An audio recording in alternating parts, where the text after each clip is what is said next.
Mr. Subramaniam, there is a lot of emphasis once again on the money that's going to come into capital formation or capital investments by the government in the next budget.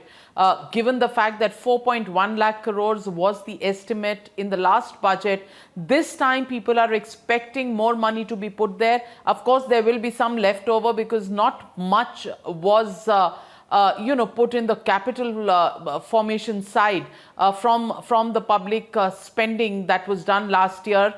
Most of the budgets have gone in for more of health infrastructure and health requirements of the country. And also the infrastructure pipeline that is being spoken about, which is about 111 lakh crores over a period of 3 years, that is being spoken about. Having, these big capital investment kind of projects, is there that kind of money? I'm asking you in simple common man language, is there that kind of money that is going to be available to Finance Minister Ms. Nirmala Sitharaman when she gives out her budget just 24 hours from now?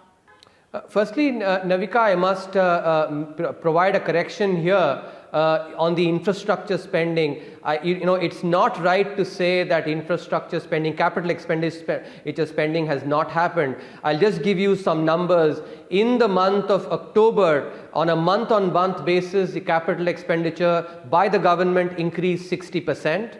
In the month of November, on this higher base, when it had already increased 60%, the month of November it increased by about 160%.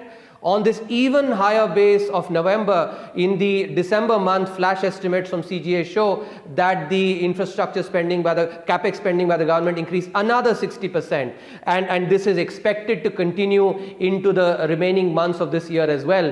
And this has been done, as I was mentioning earlier as well, this calibrated response, once the unlock began and the clamp was taken out on the brakes, that's when the accelerator has been pushed. So that correction is important for our viewers to understand that, if anything, subsidies have been reduced and capital expenditure has been enabled. So going forward in the next year as well, this will be, redoubled with a greater emphasis on the infrastructure, the national infrastructure pipeline.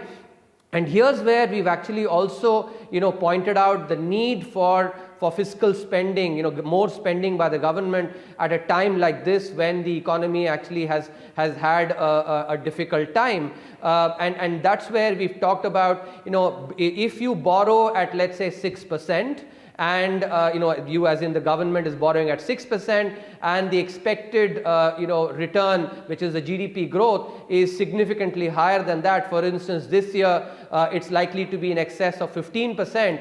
Then you are basically borrowing 100, you have to repay 106, but you get 115, and that means therefore that you are actually creating value in that process. So counter-cyclical fiscal policy, which is essentially saying that during bad times government should be doing more spending and should consolidate and take a step back when the times are good, is something that is recommended, and therefore borrowing for that for the infrastructure spending, and also enabling financing through infrastructure institutions, etc., is the way to go.